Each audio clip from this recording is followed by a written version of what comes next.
much po. Ngayong gabi po, August 30, 2025. Okay?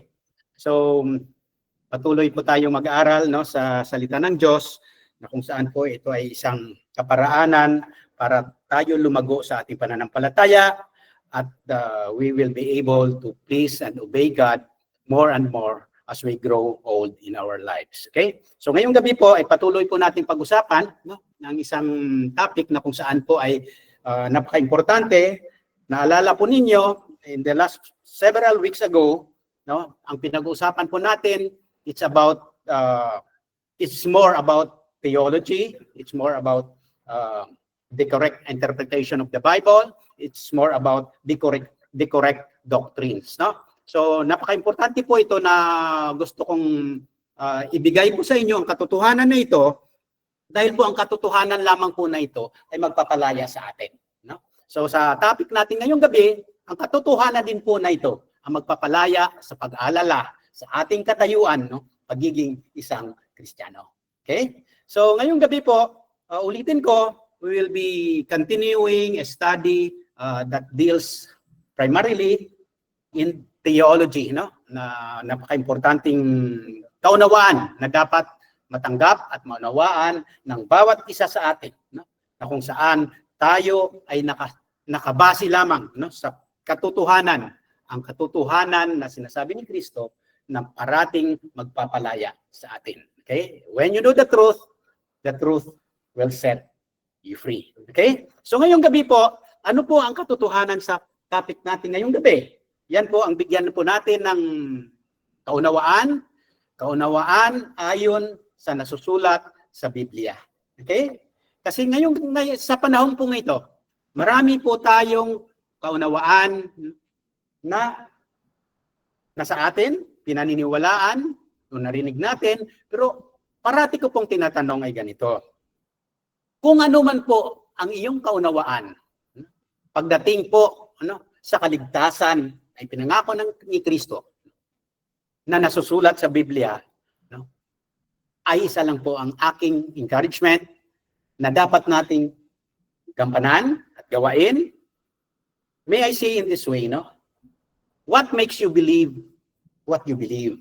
No? Bakit? Kasi tayo po, maraming natutunan, kaunawaan, pinaniniwalaan sa ating buhay, sa ating pananampalataya, na ito ay narinig natin, itinuro sa atin ng ating mga kaibigan, ninuno, mula pagkabata hanggang ngayon. Kaya ko inuulit, ano ba ang iyong pinaniniwalaan? Sigurado ka ba sa paniniwala mo na ito? Kaya importante, bilang mga Kristiyano, ay patuloy tayo nag-aaral para matuklasan ang katotohanan na ito. Okay? So bago ko po i-reveal yung topic po natin ngayon, no? Ito po ay isang controversial na topic, pero I believe there is only one. Ulitin ko, iisa lamang ang katotohanan ng Biblia. Isa lamang ang tamang interpretasyon ng nakasulat sa Biblia. Maraming aplikasyon, pero isa lang ang sigurado akong katotohanan.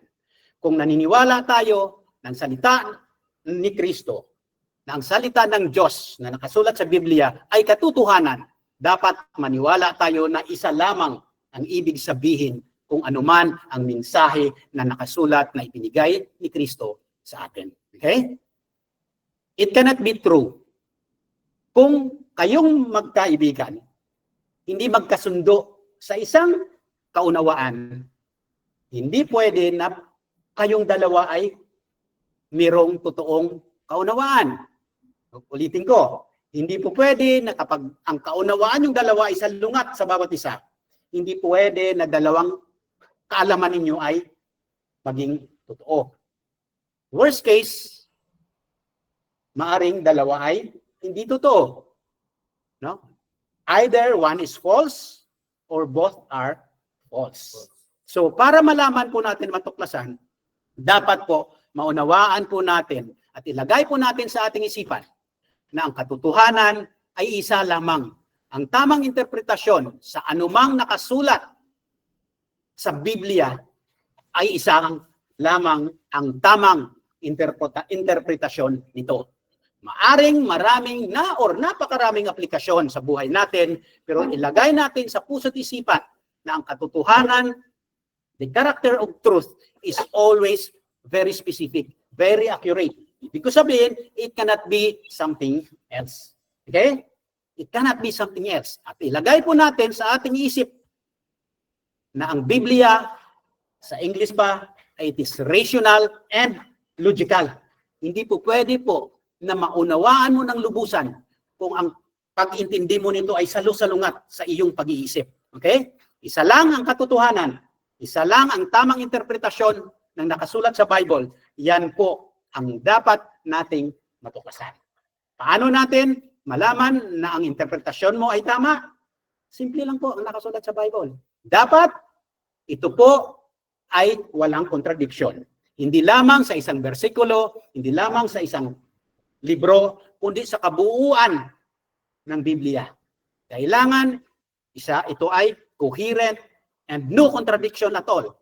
Hindi ko sinasabi that I able to reconcile all of these things. But when it comes to the essential things, I think and I believe that it is essentially clear.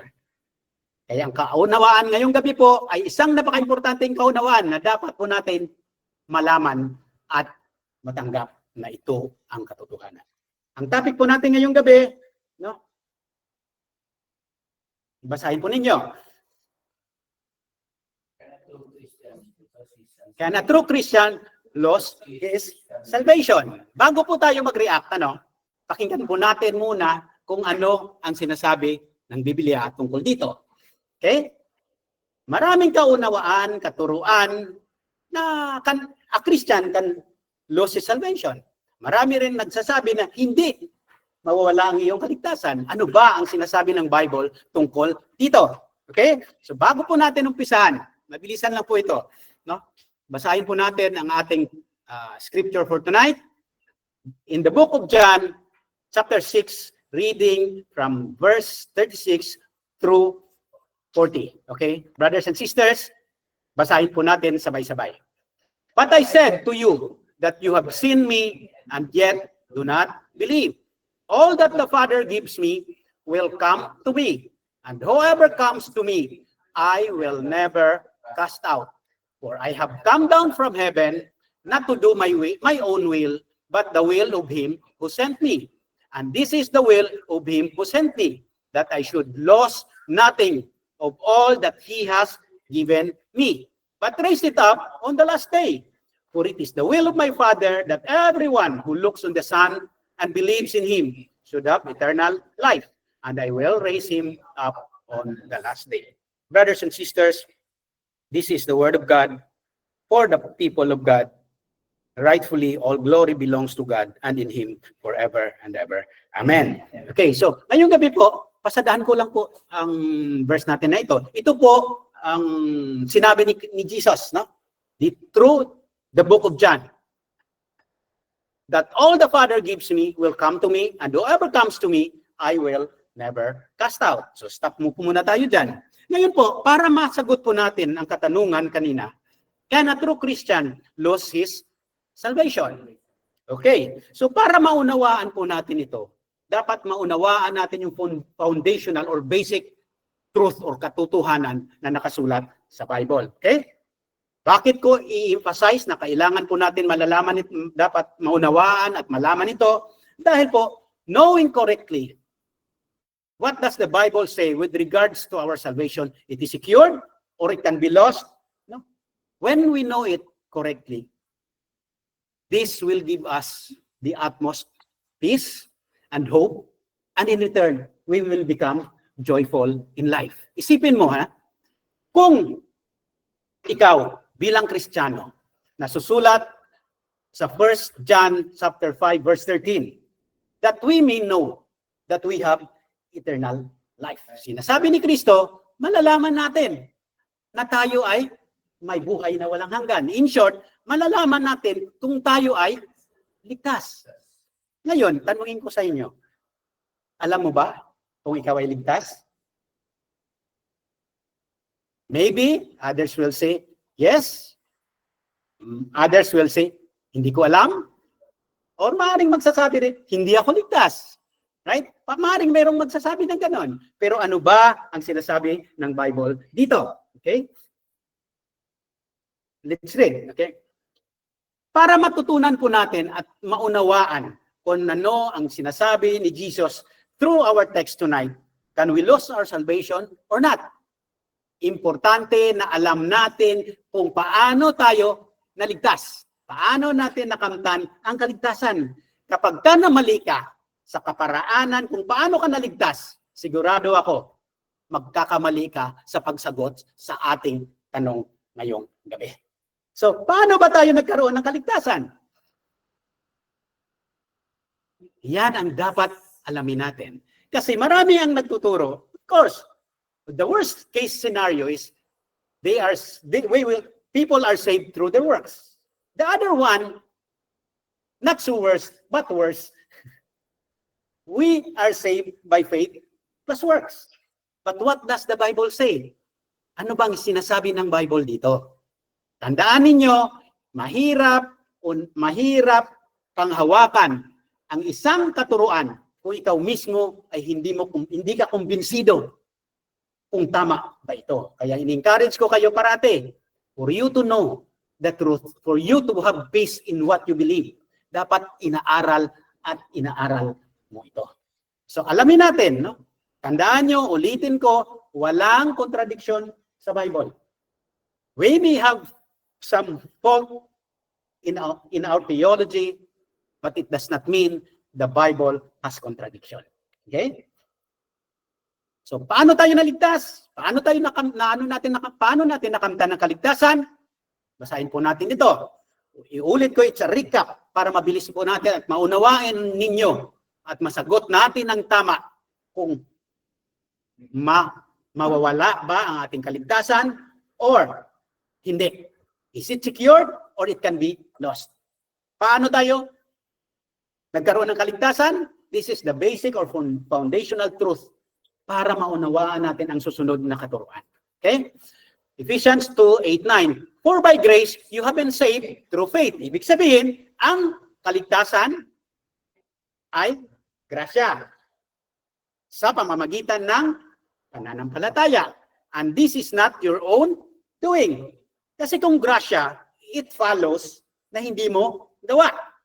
Kasi ang grasya ay regalo. Right? You don't work for it. You don't deserve it. Kaya tinawag na grasya. Kasi kung sarili mong gawa, naligtas ka, it cannot be called grace. It cannot be called gift. Okay? Ituloy natin. And this is not your own doing. Ibig sabihin, hindi ito galing sa'yo. Hindi galing sa gawa mo. Hindi galing sa talino mo. Hindi galing sa effort mo. In short, nothing to do with you. Okay? It is the gift of God. Regalo. Kapag regalo ng Diyos sa'yo, saan galing yun? Sa Diyos. Kasi regalo nga ng Diyos sa'yo. Kung ibinigay ng Diyos sa'yo, may party ka ba doon? Wala. Kaya nga tinawag na regalo. It is by grace because it is a gift. A gift of God. Not a result of works. Maliwanag. Hindi resulta ng gawa. So that no one may boast. So napakaliwanag. Pwede namang sasabihin ng marami. So ibig sabihin, sasabihin ko may pananampalataya ako, tapos na. Wala akong gagawin, ligtas ako. Probably. The argument is valid. But when it is valid, it does not mean it is true. Okay? Ang argumento may be valid, but it does not mean it is true. Ngayon, para masagot po natin lahat yan, no? Tuloy po natin kasi I make some part of answering that argument. Okay? Maliwanag tayo? Ulitin ko, if it is by grace, no participation from us. It cannot be called grace if you have something that contributes to your salvation. Maliwanag tayo dyan? Okay. It is not because of our own ability. It is not because of our own understanding. It is not because of our own intellect. Ibig sabihin, it has nothing to do with ourselves. It has nothing to do with your own so-called free will. Why? What does the Bible say about our free will? Of course, people will always say, how about free will?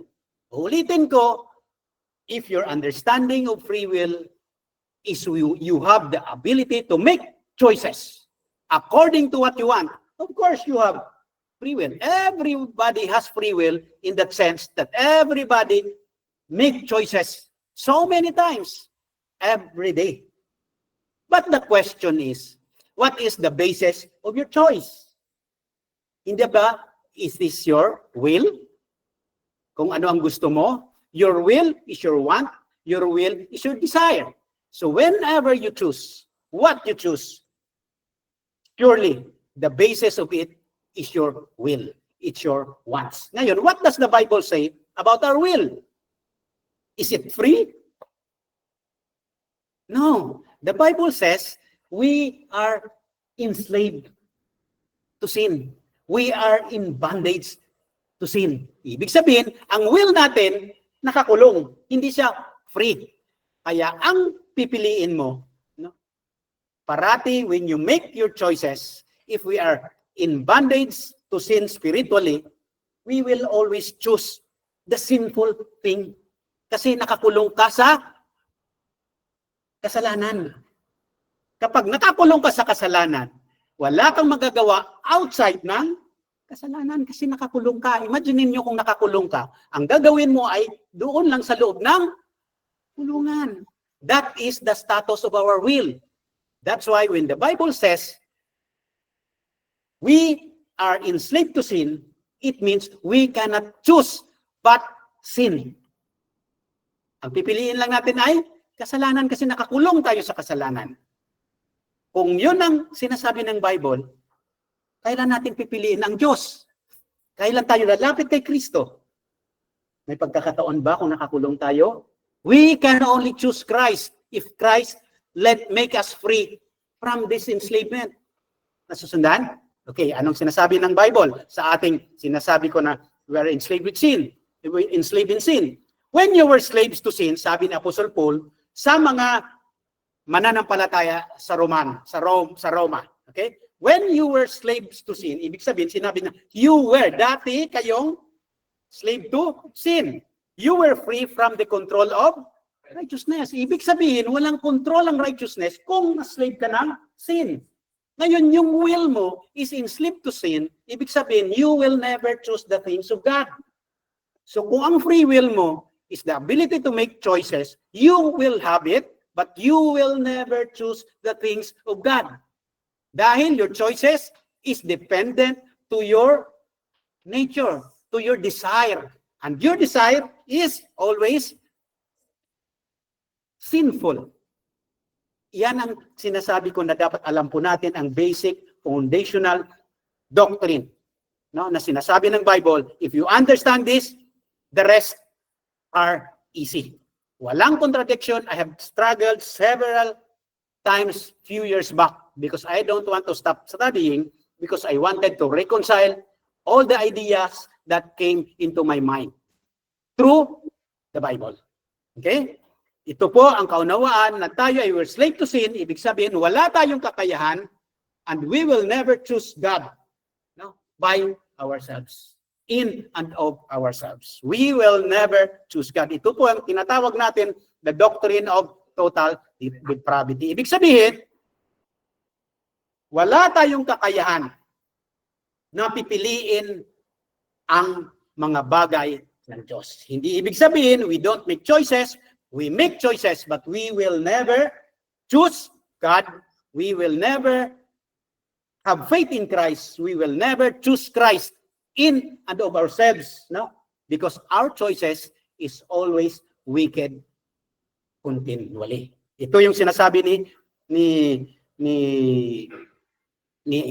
Jesus na sa Book of John, chapter 6, verse 65. This is why I told you that no one can come to me unless the Father has enabled them. Ibig sabihin, sinasabi ni Kristo, walang maniniwala sa akin, walang lalapit sa akin. Ibig sabihin, no one. Ibig sabihin, no one, no human being. Walang isa. No ability lahat na makapunta kay Jesus unless the Father enabled them. So, kung ikaw ay pumunta kay Jesus ngayon, kung ikaw ay nananampalataya kay Jesus ngayon, ano ang ibig sabihin dito ni Jesus? God the Father has enabled you. Kung ang isang tao hanggang mamatay ay hindi naniniwala kay Kristo, ano ibig sabihin nun? God the Father did not enable him. That's the status ng every human being born after the fall of Adam and Eve. Okay? It's total depravity.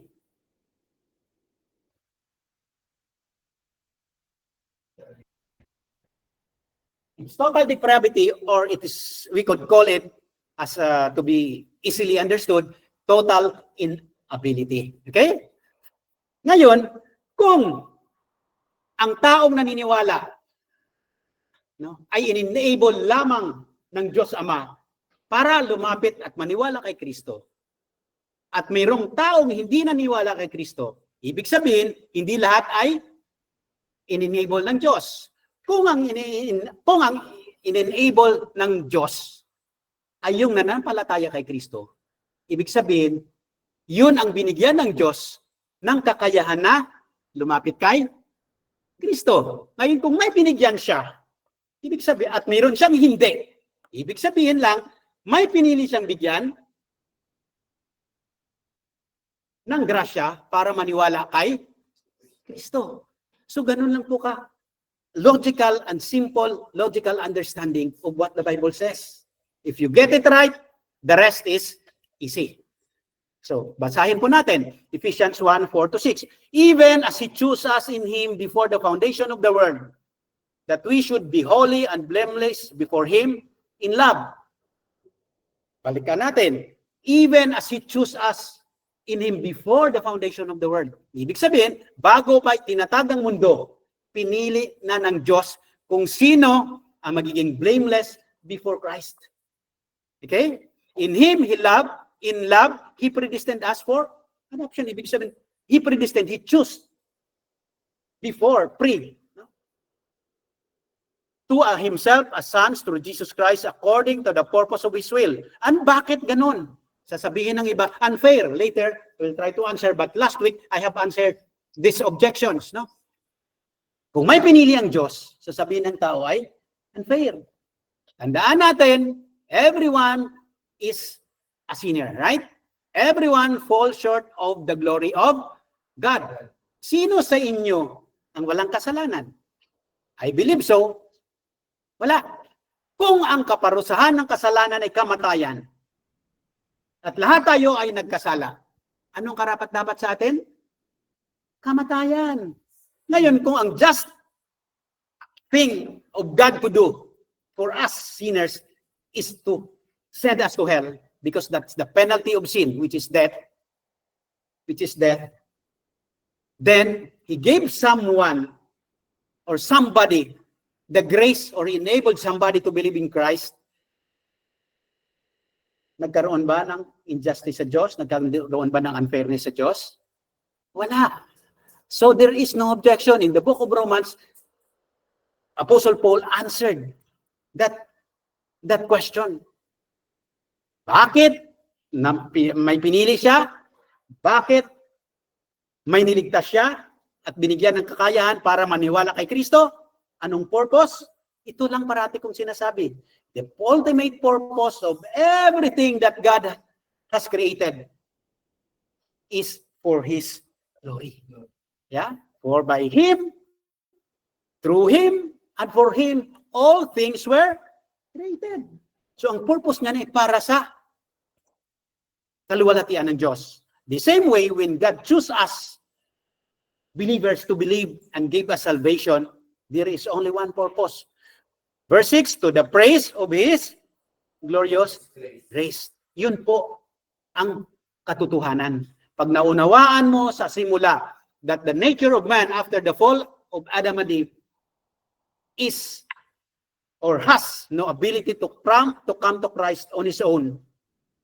That every fallen man is totally depraved when it comes to spiritual things. And when you believe that, the rest are easy. If you believe that, you will not deny the doctrine of unconditional election. Kasi walang makakalapit, ang nakalapit ay piniling bigyan. So, there are seemingly contradicting verses in the Bible about this, but if you are going to study diligently, carefully, makikita mo walang contradiction. Yeah, okay? Walang contradiction. So, ibig sabihin, para maunawaan po natin kung mawawala ba ang ating kaligtasan o hindi. Can a true Christian lose their salvation or not? We must believe that man in his natural state is totally depraved, no ability to come to Christ on his own, no ability to have faith in Christ on his own, and God chooses only those people to be given grace. That's why God, the Father, enabled them to come to Christ. This doctrine of unconditional election, no, must be believed as well. Kung maunawaan mo yan, then it is easy to understand and answer the question, can a true Christian lose his salvation? Basahin po natin ang sinasabi ng Bible. No? Dito. Okay. John 6:37, all that the Father gives me will come to me. Ibig sabihin, yung lahat na pinili na ibigay ng Diyos Ama kay Kristo, anong sinasabi? Will come to me. Ibig sabihin, it is definite because the word is will. Right? Alam po natin sa English. Will. Sigurado. And whoever comes to me, sabi ni Kristo, kung sino man ang lumapit sa akin or maniwala sa akin, I will never cast out. Bakit? Because salvation is the work of God. It's not the work of man. Kasi kung ang kaunawaan mo is salvation can be accomplished by faith plus works, I'm sure you will be thinking that you will lose or you may lose your salvation because there is a component of work. Kaya lang, what good is it kung yun ang kaunawaan mo? Kailan ka magkaroon ng kapayapaan? Can you convince yourselves that you have done enough to put or add on to your faith for you to secure salvation? Then if you do so, who gets the glory in your salvation? You. So it contradicts in the entirety of the Bible. Okay? So salvation is by grace alone. Through faith alone. In Christ alone. Tandaan natin, there is no contradiction in the Bible. The Bible is perfectly rational and logical. Ang kamalian ng marami, nagpo-proof texting, namimili ng verse to deceive people. Kaya ang sinasabi ko, if you want to have more peace, to be assured, to experience the joy and the assurance of what the Bible has promised, you must always bring, tandaan nyo sa nag-aaral, you must always bring your understanding or your theology or your doctrine to what is called its logical conclusion. In philosophy, dapat for us to know something and to be convinced, we have to bring our understanding to its logical conclusion. Kapag walang conclusion, paano mo paniwalaan? Mas mahirap kasing naniniwala lang tayo basta-basta na hindi man lang natin inaral. Right? Aralin natin. Okay? Aralin natin. Okay. So ang topic natin tonight, can we lose our salvation? Okay. Sabi ko, a true Christian can never lose his salvation. Why? Because salvation is the work of God. So babasahin po natin dito, no? Sabi ni Kristo, no? But I said to you that you have seen me and yet do not believe. All that the Father gives me will come to me, and whoever comes to me, I will never cast out. It's definite. Definite. I will never cast out. For I have come down from heaven not to do my own will. Anong purpose na? Anong mission niya? But to do the will of Him who sent me. Who sent Him? It's God the Father. And this is the will of Him who sent me, that I should lose nothing of all that He has given me. So, ibig sabihin, walang mawawala sa mga binigay ng Diyos Ama. Dahil ang lahat ng ibinigay ng Diyos Ama, sinasabi dito, will come to me, and I will lose no one. So, siguradong wala. Bakit? Sino bang nagbigay? Sino bang nag-enable? Sino bang may gawa? Diyos. Okay? So kung ikaw ang may gawa, iisipin mo, mawawala mo. Paano mo mawawala ang bagay na hindi iyo? That faith is not yours. It's a gift of God. Okay? That I should lose nothing of all that He has given me, but raise it up on the last day. For this is the will of my Father, that everyone who looks on the Son and believes in Him should have eternal life. What is eternal? What is the meaning of eternal? No end. No end. If you have eternal life, can it be stopped? Walang hanggan. So paano pa mawawala kung walang hanggan? The Bible is so clear about this, brothers and sisters. I will raise up on the last day. So ngayon, ang mission ni Jesus is, I have come down from heaven to do, not to do my own will, but the will of Him who sent me. That this is the will of Him who sent me, that I should lose nothing of all that He has given me. Bakit of all that He has given me? Hindi pwede naman siguro sabihin na, of all human beings. Bakit ang sinasabi niya, of all that He has given me?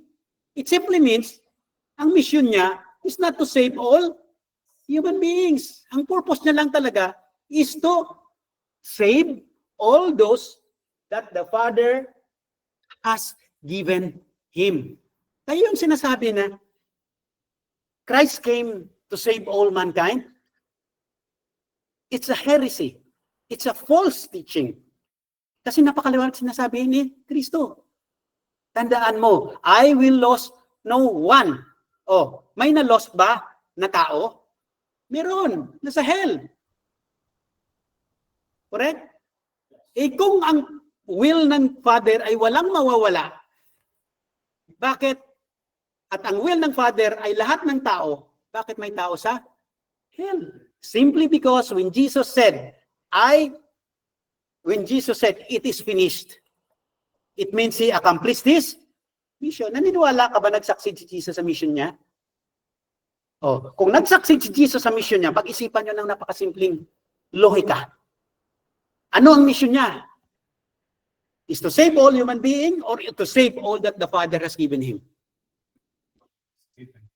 Yeah, kasi kung lahat ng mission niya ay iligtas yung sangkatauhan, lahat ng taong lumakad o nabuhay sa mundong ito, and then there are people who are in hell, anong ibig sabihin nun? He failed. Tama? Kaya siya nag-succeed kasi from the very beginning, ang purpose niya yung sinasabi niya dito. And this is the will of Him who sent me, that I should lose nothing of all that He has given me. Wala sa Bible na nagsasabi that Christ came to save all mankind. May mababasa ka? No? Christ paid the sins of the world. Right? Christ love the world. Kaya lang nagiging issue kasi, pagka hindi tayo maiingat sa pag-uunawa ng salitang word, we conclude automatically na ang word ay buong sangkatauhan. That's why it is very important in the book of John, the word world is used so many different types or kinds. Naniwala ka ba na ang world hindi ibig sabihin lahat ng tao? All the time? Depende sa context paano sinasabi. Di ba? Si Brother Will has been all around the world. Saan siya galing? Sa lahat ng tao? Hindi. Lugar. Di ba? Naunawaan? Sinabi ni Kristo, nung nangaral siya, tapos naging popular siya, anong sabi ng mga Jew? Look at Him. The whole world follow Him. Kung lahat ng tao sa world na yon, wala akong nabasa na yung Chinese nandun. Mga Africans na doon. They are talking of the people there who are the world of the Jews and the world of the Gentiles. Kaya kailangan maingat tayo sa kaunawaan kung ano ibig sabihin ng isang salita. We must not conclude that when we hear or read the word world, it connotes automatically all human beings. Otherwise, Jesus said, human beings. When we say all people, it does not mean all people in the world. Last week nasasabi ko, di ba, naalala nyo, bakit sa Bible sinasabi ang instead of people ay peoples? People is a plural form. Why there is word peoples? What does it mean? What does it mean? Because there are different group of people. That's why they call it, the Bible said, peoples. Parang contradiction, di ba? Plural na yung people, lagyan mo pa ng S. Because it means something else. Okay, maliwanag? Ang mission ni Kristo is not to save all mankind. Okay? Basahin natin. Bakit ko sinasabi? Matthew 1:21. She will bear a son. Sino tong tinutukoy dito? Si Mary. And you shall call his name Jesus. For he will save his people from their sins. Bakit sinabi his people? His people, simply yun ang mission ni Jesus. To save all those the Father has given Him. So walang contradiction. Okay? Maliwanag tayo dyan? Okay. So ano ang sinasabi ng Bible dito? No? Christ's mission is to save His people. That's why He succeeded. If Christ's mission is to save all mankind, I'm sure He failed. Because many are in hell. Sasabihin ng tao, no! The efficacy of Christ's work only for those who believe. So, ibig sabihin, no? Ang success ng mission ni Kristo ay nakasalalay sa tao. Di ba? Sasabihin, no, kaya hindi sila naligtas dahil hindi sila naniniwala. Correct. Kaya lang, bakit ikaw naniniwala at sila hindi? Kung naniwala ka dahil sa kagalingan mo, it's not by grace. Kung sila ay hindi naniniwala, na, at ikaw ay naniwala, ibig ko sabihin, matalino ka kumpara sa kanila? No. If there is anything that depends on you, your salvation is no longer grace alone. And who will boast? You. Pagdating sa langit, baka iniisip mo, hindi ko sinasabi ng lahat na naniniwala ng salvation. Hindi ko sinasabi ng lahat na hindi naniniwala that salvation is by grace alone ay hindi ligtas. Wala akong sinasabi. Maari kang totoong Kristiyano, kaya lang marami ka confusion sa sarili. Hindi ibig sabihin ang kaligtasan ay dapat perfectly theology. Right? But kung tatanungin mo ako, kung ang salvation by faith plus work is a Christian theology, siyempre sasabihin ko, hindi.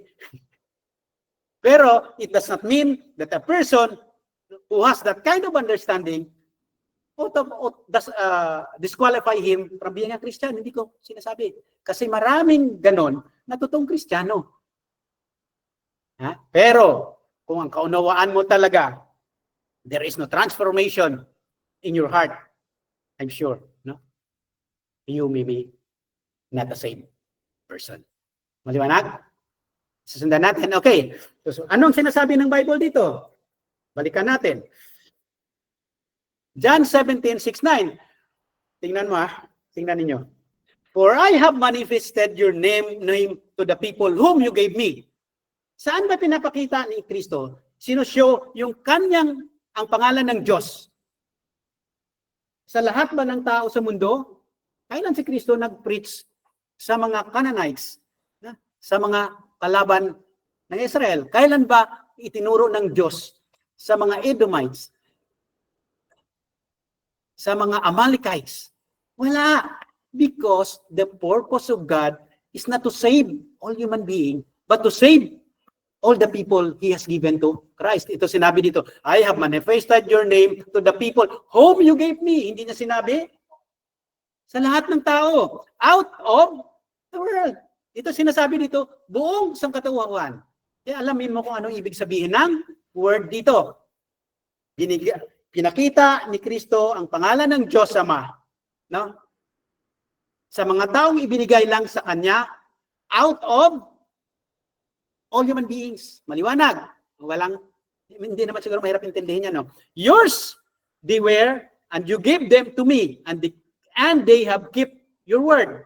Now they know, verse 7, that everything that you have given me is from you. So alam mo dapat na ikaw kay Kristo ngayon ay galing sa Ama, yung kakayahan, ang grasya, kaya ka naniwala kay Kristo. Now they know that everything that you have given me is from you, galing sa Diyos Ama. Okay? For I have given them the words that you gave me, and they have received them and have come to know in truth that I came from you. They have believed that you sent me. Okay? I am praying for them. Sino ang them na tinutukoy ni Kristo? Yung mga binigay ng Diyos Ama. Tandaan niyo dito, karugtong. I am not praying for the world. Kung ang mission niya iligtas ang buong sangkatauhan, the world here means the whole humankind. Okay? I am not praying for the world. Hindi niya pinagdadasal yung lahat ng sangkatauhan, but for those whom you have given me. Di ba maliwanag na ang purpose ni Kristo ay iligtas yung mga ibinigay sa Kanya. Yung mga pinili ng Diyos Ama na ibigay sa Kanya. For they are yours. Okay? Ano pa ang kasunod? Basahin natin. John 10 verse 27 to 29. My sheep hear my voice. Sabi ni Kristo, I know them and they follow me. Aralin yung napakasimpleng sentence na ito. My sheep hear my voice. Ibig sabihin, yung kanyang tupa, ang kanyang tupa. Sino ba pumipili ng tupa?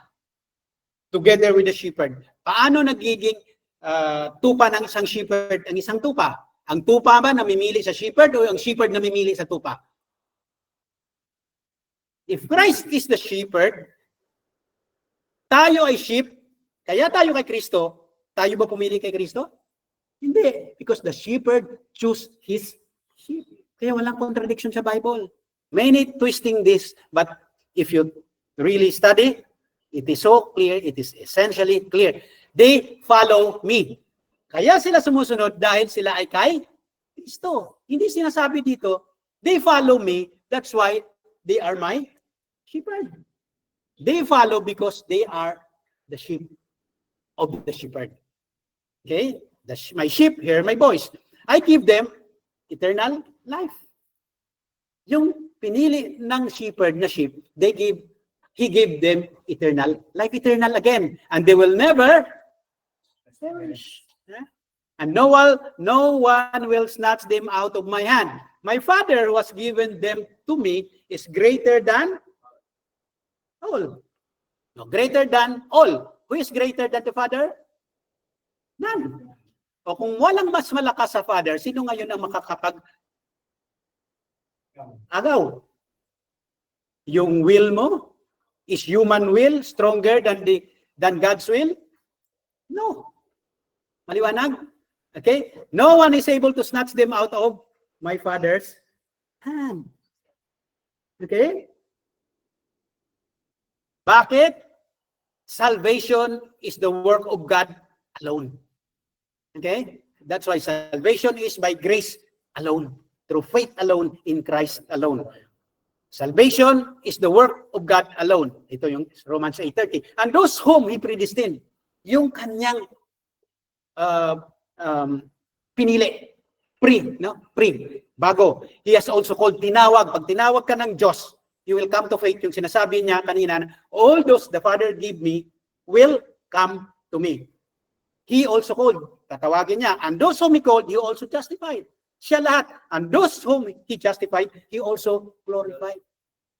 We get we receive our full glory when we enter heaven. No? Who does all these things? It's God. Bakit? Hindi natin mawawala ang kaligtasan? Because salvation is the work of God, not the work of man. That's why salvation is by grace alone, through faith alone, in Christ alone. Salvation belongs to the Lord. Psalms 3:8, salvation belongs to the Lord. Your blessing be on your people. Ibig sabihin, ang kaligtasan ay sa Diyos lamang. Amen? Sa Diyos lamang. Okay? At walang makakapag-agaw sa kamay ng Diyos. So we can never lose our salvation if indeed we are true Christians. Sasagutin ko ang ibang several objections later. Basahin natin Philippians 1:6. And I'm sure of this, that He who began a good work in you. Sino yung nag-umpisa ng good work sa atin? Christ, right? Good work in you will bring it to completion. God began the work in us. He will bring it to completion at the day of Christ Jesus. Kung inumpisa niya, ikaw iligtas, i-justified, sinasabi kanina, He will continue or preserve you until completion, until the day of Christ Jesus. Okay? Ito pa, 1 Corinthians 8:9, He will also keep you firm to the end. Sino? God will protect us, will preserve us, so that you will be blameless on the day of our Lord Jesus Christ. God is faithful, right? Who has called you into fellowship with His Son, Jesus Christ, our Lord. He will keep you firm to the end. Hanggang dulo, hindi ka matitinan. That's why no true Christian can lose his salvation. Because God is the one protecting the true Christian. Faith comes from Christ. Faith comes from God through Christ. And no one can destroy that faith. Okay? Romans 8:31. What then? Shall we say in response to these things? Sabi ni Apostle Paul, if God is for us, can somebody destroy someone who is protected by God? So, if you truly believe, if you really a true Christian, can you lose your Christianity? Can you lose your Christianity? Can you lose your salvation? Cannot be. Because no one can snatch us true Christians from the hand of the Father. Okay? Naunawaan? Ito pa. 1 Thessalonians 5:23-24. Now, may the God of peace Himself sanctify you completely. And may your whole spirit and soul and body be kept blameless at the coming of our Lord Jesus Christ. He who calls you is faithful. Ano sabi? He will surely do it. So, ang sinabi niya na, you protect, no one can snatch. He will surely do it. Malinaw? Malinaw. Okay? Malinaw. Ito, ha? Sahin natin. Ephesians 1:13-14. In Him you also, when you hear the word of the truth, the gospel of your salvation, and believe. Kung ikaw ay totoong naniniwala kay Kristo, we're sealed with the promised Holy Spirit. Silyado tayo mga Kristiyano. Okay? Who is the guarantee of our inheritance? Di ba? May guarantee tayo of our inheritance until we acquire possession of it. To the praise, anong purpose? To the praise of His glory. Tandaan ninyo, para maunawaan at hindi kayo malito sa pag-interpret ng salita ng Diyos, ng verses sa Bible, through its context, no? Tandaan nyo, ultimately, everything, every understanding, every interpretation must always point to giving all glory to God and to God alone forever. Wag na wag mong salina na may honor ka. Kasi pagdating sa langit, baka makita mo yung kakilala mo. Oh, ilang dami ang good works mo. Baka kunti lang, ako madami. You will be boasting. Because in heaven, there is no boasting. That's why sinabi ng Diyos, it is not of works so that no one may boast. Okay? Ito pa, ha? 5:24, mabilis lang tayo. Truly, truly, I say to you, whoever hears my word and believes him who sent me has eternal life. He does not come into judgment but has passed from death to life. Ibig sabihin, eternal. Walang katapusan. Na pasa mo na from death to life. Has passed. Tapos na. Di ba? Has passed. Tapos na. Ngayon, ganito. Objection. Ha? Ganito ang objection.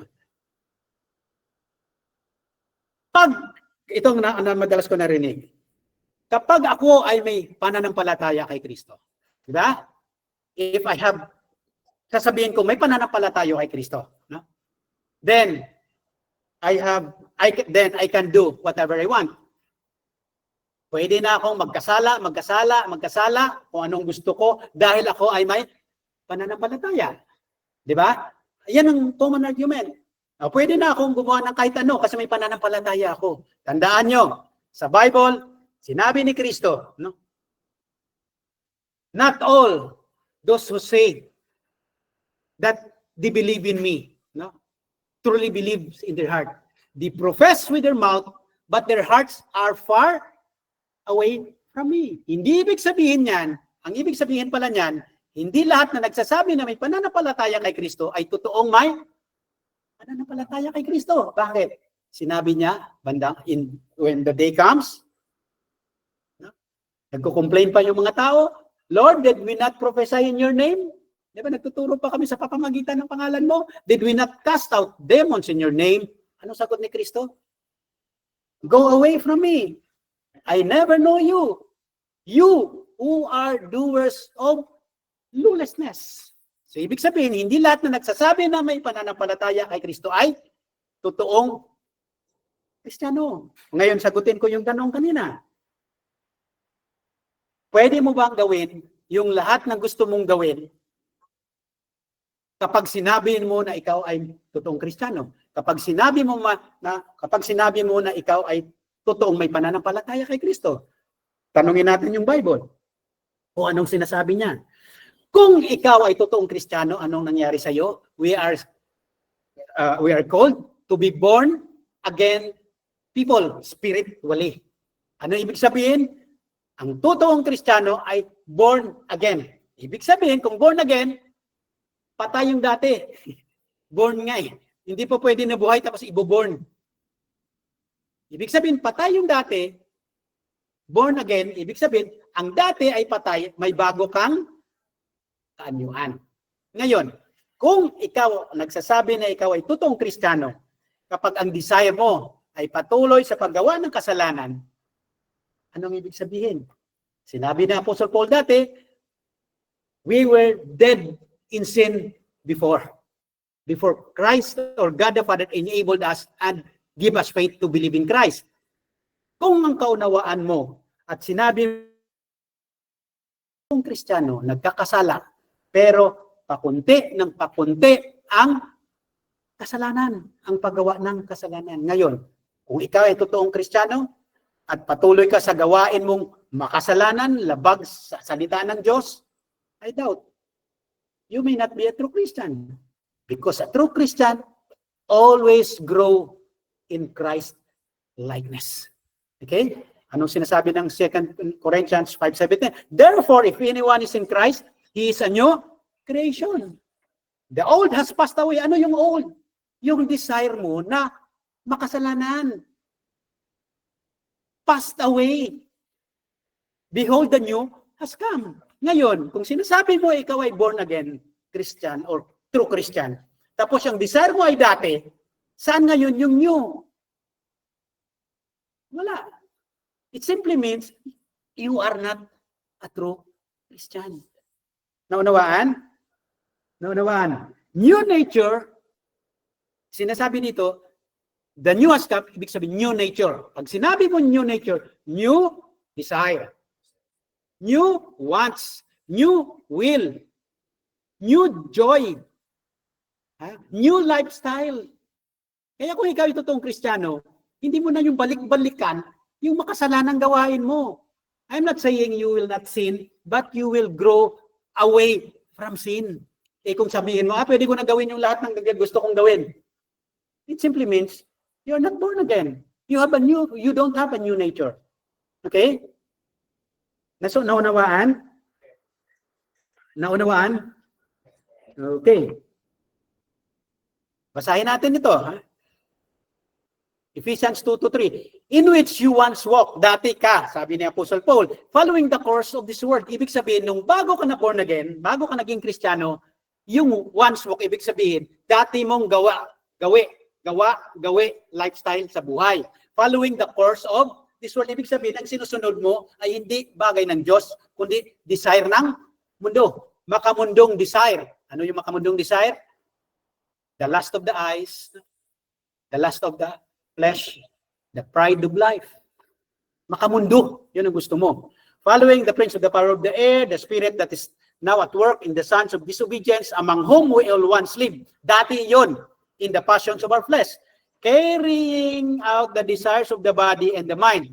And were by nature, sa natural na katanyuan, tayo ay children of wrath. Yun lang lahat ng katayuan natin. Kaya sinasabi natin, every human being born after the fall of Adam and Eve are children of wrath because their desire are the desire of the world. So like the rest of mankind, hindi ko lang nabasa yung mga word na mankind, kagaya sa lahat ng sangkatauhan. So lahat ng hindi born again person, lahat ng hindi totoong Kristiyano, they are children of wrath.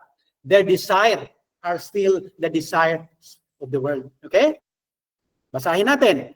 Ito John 3 verse 4. Everyone who makes a practice of sinning also practices lawlessness. Sin is lawlessness. Ibig sabihin, when we see the word practice, hindi ibig sabihin commit only. It is our way of life. It is our lifestyle. Kung ang lifestyle mo makasalanan, lifestyle yun ang desire mo. No? Ito ang sinasabi sa verse 8, whoever makes a practice of sinning is of the devil. Ano bang sinasabi ng Diyos in the book of John? God gave them right to be called children of God when they believe Christ. Ang anak ng Diyos ay yung nananampalataya kay Kristo. Kung ikaw ay Kristo, nasa Diyos ka. Pero ang sinasabi dito ni Apostle John, whoever makes a practice of sinning, ibig sabihin kung ang lifestyle mo ay sinning, you are not of God. You are of the devil. So ngayon, if you are of the devil, you are not a true Christian. Because you wanted to sin and sin and sin. Nakuha? For the devil has been sinning from the beginning. The reason the Son of God appeared was to destroy the works of the devil. Okay? Isa pa, tapos na tayo, Ito.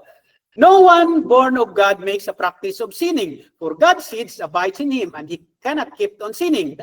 Kung ikaw kay Kristo, you cannot keep on sinning. I'm not saying na hindi ka nagkakasala, but what I say, you cannot grow in sinning and sinning and sinning. A true Christian, sin less and less and less. Ngayon, tanong mo sa sarili mo, anong kagawian mo ngayon? Palubog? Sa sinful desire mo, in your adulterous desire, in your addiction, in gambling, in alcoholism, then masasagot mo if you are indeed a true Christian or not. Okay? Whoever does not practice righteousness is not of God, nor is the one who does not love his brother. May pagmamahal ka ba? Baka may pagmamahal ka, sarili mo lang. If you are indeed loving yourselves alone, ano sabi dito? Is not of God. Tandaan natin, I'm not saying that a true Christian does not commit sin. But a true Christian commits sin less and less. Okay? Christianity is not a sinless perfection, but a sincere progression to Christ likeness. Okay?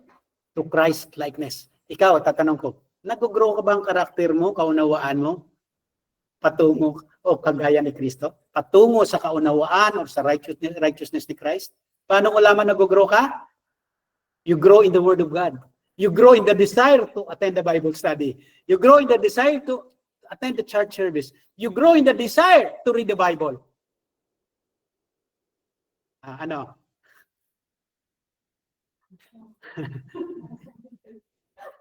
I'm not saying that I could see your desire, but you yourselves, someday you will know if you have that increasing desire to know Christ.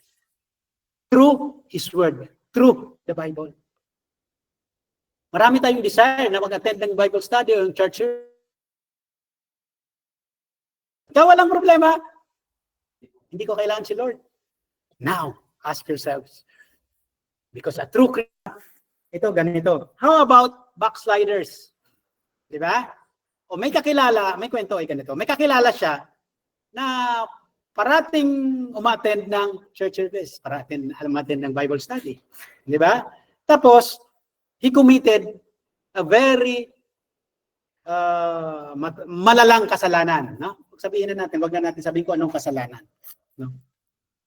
Did he forfeit his salvation? Hindi natin, ito yon ganito. If your understanding of backslider is a person who commits sin, I will say everybody is a backslider.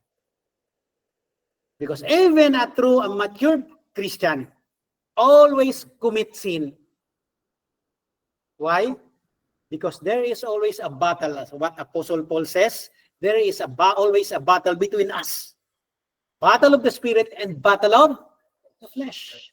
We can never stop sinning until we reach heaven. But a true Christian will always grow against sinning. Will always progress in obedience and separate himself from sinning. May growth na ganon. Ngayon, sabihin na natin, no? Sabihin na natin, no? A true Christian fall into sin. That is, I agree.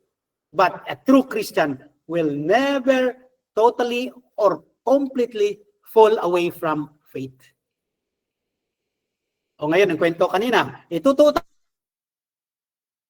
diboto mula pagkabata hanggang tumanda. And then, suddenly, he pronounced, I don't believe this faith anymore. Naalala niyo yung kwento ni Billy Graham at saka kaibigan niya. Di ba? Sabay sila, naging pastor, di ba? Matagal na matagal hanggang tumanda. Anong sabi ng kaibigan niya? I don't believe in this faith anymore. Ano ibig sabihin yon? Was he a true Christian? No. Tanungin natin kung anong sinasabi ng Bible. Let the Bible answer. Bakit iniwanan niya ang Christianity? Sabihin natin, anong sinasabi ng Bible? 1 John 2:19. They went out from us, but they were not of us.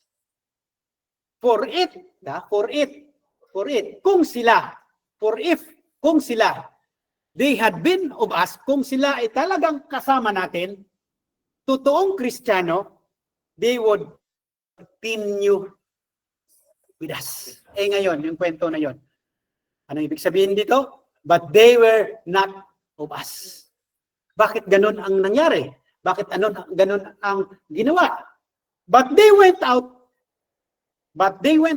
that it might become plain para makita, ano daw? That they all are not of us. So kung ikaw ay iniwan mo ang pananampalataya mo kay Kristo, it does not mean na ikaw ay totoong Kristiyano. It makes it clear na ikaw ay hindi totoong kay Kristo. Malinaw? Malinaw? So, walang contradiction? Okay. So, ang kaligtasan ay hindi nawawala ng totoong Kristiyano. If you have it, you will never lose it. But if you lose it, it simply means you never had it at the start. Okay? What you profess is only a profession of your mouth, but your heart does not really have it. You only profess faith, but you don't possess faith. Malinaw? Okay? Malinaw. Ngayon ang question ay ganito. Come to think of this muna, no? Pag-isipan mo muna ganito. If Christ had paid all your sins, all our sins, what good it is if we lost our salvation? Kung binayaran na ni Kristo ang kasalanan mo, ano pang silbi nito? Anong mabuti sa atin kung may wawala mo lang ito? Siyempre wala. Right? Simply wala. If you really believe that salvation is by grace alone, there's no way that you will not believe that we cannot lose our salvation. Kaya inumpisahan ko kanina na maunawaan natin ang foundational or basic teaching ni Christ that salvation is by grace alone, through faith alone. Okay? Our salvation is secured because no one can snatch us from the hand of the Father. Okay? No one can snatch us from the hand of the Father. How could you lose it if you don't have part on it?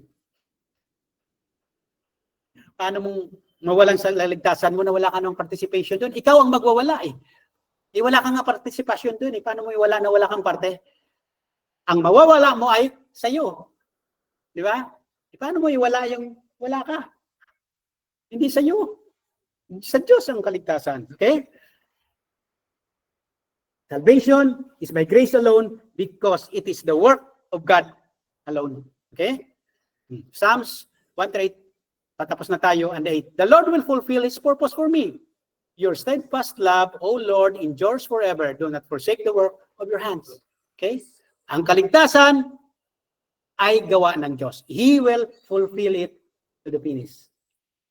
Christ is the author of faith and He is the perfecter of faith.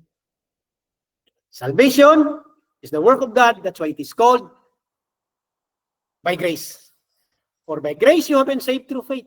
And ulitin ko, this is not your own doing. It is the gift of God, not a result of works. No part in you, so that you cannot boast. Pagdating sa langit, baka yabangan mo yung kakilala mo. You may be surprised that what you don't expect to see there, you see. And you will be surprised as well that the person you expect there, you don't see. Because salvation is of the Lord and does not depend on man. It does not depend on what the man does. Okay? John 10:28, I give them eternal life and they will never perish and no one will snatch them out of my hand. Okay? Lastly, if you don't believe that salvation is by grace alone, and if you don't believe that we cannot lose our salvation, you are making Christ a liar. Bakit? No? Sabi niya kasi ganito, and this is the will of Him who sent me, that I should lose nothing of all that He has given me, but raise it up on the last day. Kung hindi mo pinaniniwalaan na walang mawawala, you're making Him a liar. Okay? Ito for He has rescued us from the kingdom of darkness and transferred us into the kingdom of His dear Son, who purchased our freedom and forgive our sins. Binayaran niya na yung kasalanan. No? Sino yung us dito? Sinasabi ni Apostle Paul sa mananampalataya sa Colosas. Hindi yun pag sinabi nyo kasi nakikita kayong as, pinipresume ng mga tao, lahat ng tao sa mundo. What kind of English is that? Huh? Even you read the word as all, it does not mean all human beings. Basahin mo yung context. To whom the letter is addressed, what circumstances surrounding this address. Okay? Kaya maraming naliligaw, dahil nakabasa ng isang word, inintindi ng mali. Kaya sa Christian world, ako sinasabi ko, parang isang eskwelahan. Maaring lahat ng estudyante ay Christian, kaya lang may mga estudyante na matagal na, elementary pa rin. Hindi nag-grow in their knowledge and understanding of the truth. Di ba? Meron dyan na tumanda na, kindergarten pa rin. Mayroon din naman dyan high school. But if you want to grow more in Christ, to be more confident, to be more peaceful, to be more assured, study the Bible. Grow in the knowledge of Christ. Para mag-graduate ka, matapos mo yung college mo. Okay? Gawa-gawa ko lang yung istorya, pero yun na yun. Hindi lahat ng Kristiyano ay pantay-pantay ang kaalaman. May matanda na, elementary pa rin. May bago, pero high school na. Okay? Yan ang katotohanan. Bakit ko tinuturo sa inyo ito? Simply because when you know the correct doctrine, when you know the correct theology, when you know the correct interpretation, isa lang idudulot sa totoong Kristiyano sa atin ng mga nananampalataya. We have more assurance, we have more hope, we have more peace, and we have more joy. Kasi naniniwala tayo sa promisa ng Diyos sa atin. Anong sinasabi niya? And we know that God causes everything to work together for the good of those who love and are called according to His purpose for them. Kaya lang ang tanong, kasama ka ba dito? Kasi yung kondisyon na lahat ng bagay sa dulo, no, ay maging mabuti para sa iyo, may kondisyon. If you truly love God, hindi yung sinasabi sa bibig, kundi sa puso. God causes all things or everything to work together for the good of those who love God. For the good sa mga nagmamahal lamang sa Diyos ng totoo. Hindi yung sinasabi mo na mahal mo ang Diyos, ha? Maaring totoo, pero hindi ibig sabihin na lahat nagsasabi mahal ang Diyos ay totoo. Kasi sinasabi ni Apostle Paul, for those who love God. Kaya anong assurance natin? If we are indeed true Christian, everything will turn out for good. Ngayon ang tanong, the question is not we can lose our salvation or not. Ang totoong question ay ganito, are you a true Christian or not? Yun ang pamantayan natin. No? Paano mo malaman? Sabi ko kanina, do you have the growth in love of Christ? Paano mo malaman? Do you have a growth in love of the Bible? Do you have the growth in the desire to know the Bible? Do you have growth in loving others? Do you have growth in being forbearing to others? Do you have growth in being patient? Do you have growth in being forgiving? Yeah? Do you have growth in being humble? Ask yourselves. No? Kung ngayon ang growth mo, you become more envious, that's another story. You may be not part of the promise that God causes all things to work. Pray. Ang makapangyarihan sa langit, maraming salamat po sa oras na nagdaan. Sana patuloy mo po kaming gabayan, patnubayan, liwanagin ang aming puso't isipan, nang sa ganun po, matunghayan, matutunan namin ang tamang kaalaman na magdudulot, maggigiya sa amin sa buhay na mabuhay na mas sagana sa kapayapaan. Kahit sa gitna ng mga pagsubok, we have peace in you because we know that you know what is best for us, that you causes all things for the good of those who love you. Those who love you are your people. And those who love you are the true Christians only. We give you honor and glory in everything we do. Through Christ, our Lord and Savior. Amen and amen. Okay? Amen. Thank you.